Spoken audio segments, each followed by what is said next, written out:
Today we're going to discuss improving your active listening skills.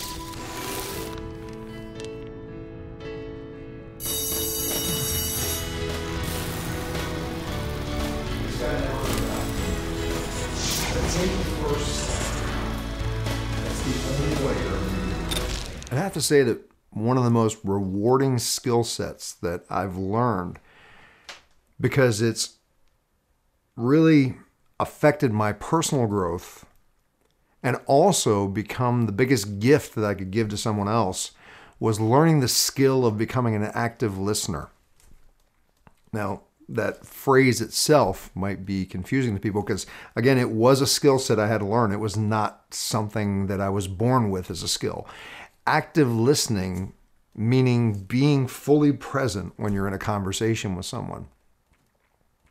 Have you ever noticed that you might be sharing something that's really important to you, or you just want to connect with somebody, and as you look at them, you can tell just by the expression on their face that they're not paying attention to anything you're saying? And as you think about that, how does it make you feel?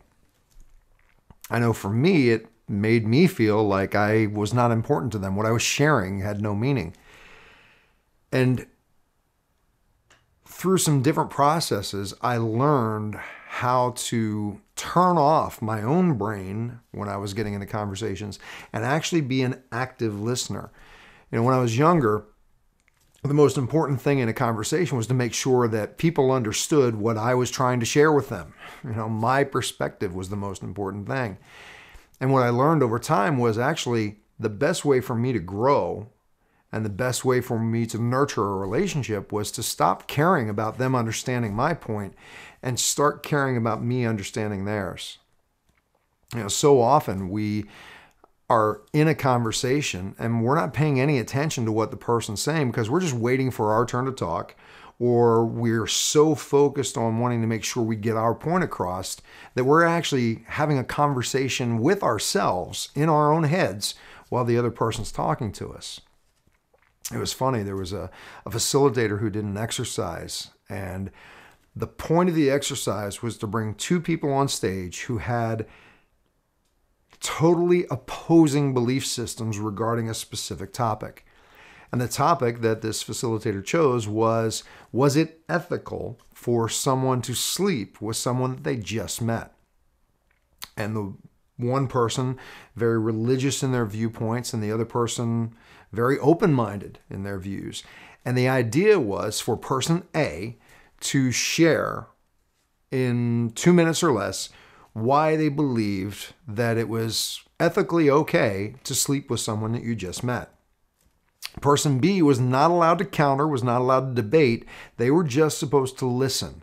And when person A was done, their job was to repeat back to the person who just shared the details that would allow that first person to know that they were understood by person B. They had to feel completely understood. Now, as the facilitator setting us up, I'm sitting there going, okay, maybe 3, 4, 5 interactions. They'll tweak it. They'll get it down. They'll get to that point. 45 minutes later, person A finally was able to say, yes, I feel you understand me now. 45 minutes for understanding somebody's perspective, perception? I really had to think about that. It's amazing how many of us enter into a conversation and we're stuck in what we call our model of the world, meaning that as you've grown up, each person has different experiences. They come up with different belief systems about themselves, about other people, about how the world operates. They have different values, different rules based on the environment they grew up in. And this is the filter of how they view everything that goes on around them. To make this a little easier, imagine that when you were born, you had a pair of blue sunglasses that just wrapped completely around, and everything that you saw through this blue filter. And another person, when they were born, was given these red sunglasses, and everything that they saw came through this red filter. No matter how much you looked at and discussed something that was sitting in front of you, the two of you would never agree on what you were seeing. That's model of the world if you're locked in that perception. Becoming an active listener for me was that shift of not caring that you understand what I'm trying to say. It's about me taking off my sunglasses, throwing them off to the side, and looking at the world through your sunglasses. Now, that's hard for people to do. So how do you accomplish seeing things from that other person's perspective? It's questions. One of the best ways to become an active listener is when someone's sharing something with you, ask them questions for specificity.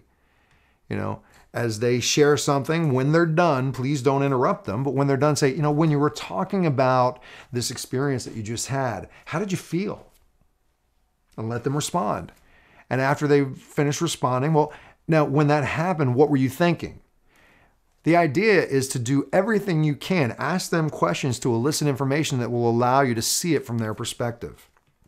The other thing that's very important, if you're going to be an active listener, is to feed it back to make sure that you are seeing it from their perspective. So important that you make sure you don't interrupt them in the process. And I'm going to explain why in a moment. When they stop, say, now what you just shared with me, just so I make sure I understand this, you said, and you feed it back to them. Do I understand you correctly? If someone did that to you, how would that make you feel? Would you really feel like they cared, that they were communicating? I'll tell you, for me, one of the personal rules that I have that it doesn't make me mad at somebody, but what it does is it shuts me down from being open and communicating with them. As you've probably learned from this video series, I'm pretty open in what I share with people. And I'm okay with that. Unless someone interrupts me, they've asked me a question, I'm responding, they interrupt me with something that's not relevant to what we're just talking about. At that moment, I feel like they really didn't care what my answer was. So I'm not rude, I just don't pursue that conversation any farther. I close down, I don't share it with them. Being present for someone when they're sharing thoughts, ideas, hopes, dreams with you is one of the greatest gifts that you can give. And that also comes in when a third party tries to interrupt you. Have you ever been having a conversation and you're really working on connecting and all of a sudden, third person walks up and, hey, how you doing? And the whole conversation shifts and you're sitting there going, I guess my role wasn't as important as I thought it was. I didn't even notice I did this. People pointed it out for me because they were saying, something I really respect what you do is if somebody comes up, you'll actually put your hand up and stop the person who's trying to interrupt and keep your focus with the person you're talking to. I never realized that that was a part of my actions until somebody pointed it out. And when they did, I saw that the reason I did that was because I knew how I felt when people interrupt me or when someone drags the attention out to somewhere else. Communication is how we grow. It's how we connect. And it's one of the most important things that you can do is to be present in that moment. So really quickly, to wrap up this episode, I want to give you 2 exercises for this week. Okay, the first exercise is when you're in a conversation with somebody, do everything you can to be fully present, fully aware. If you start finding that you're thinking of what your reaction is going to be, what your response is going to be, what you're going to say, I challenge you to stretch your comfort zone and actually say to the person you're talking to, excuse me, could you stop just for 1 second? I apologize. I got distracted. My mind was over in another place. And what you're saying to me is really important. So could you please say it again? How would that make you feel if someone shared that with you? The second part of the exercise is in your conversations this week, I really would like you to do the best you can to get rid of your model of the world. Take away your preconceptions and do everything that you can to understand the other person's point of view. Make that your priority. Active listening will allow you to grow tremendously because it shapes and reshapes your ideas about yourself, your beliefs, the things that are important to you. It allows you to connect at a deeper level. So again, those 2 exercises this week. I look forward to your feedback. I look forward to how you apply it, and we'll see you again soon. Take care.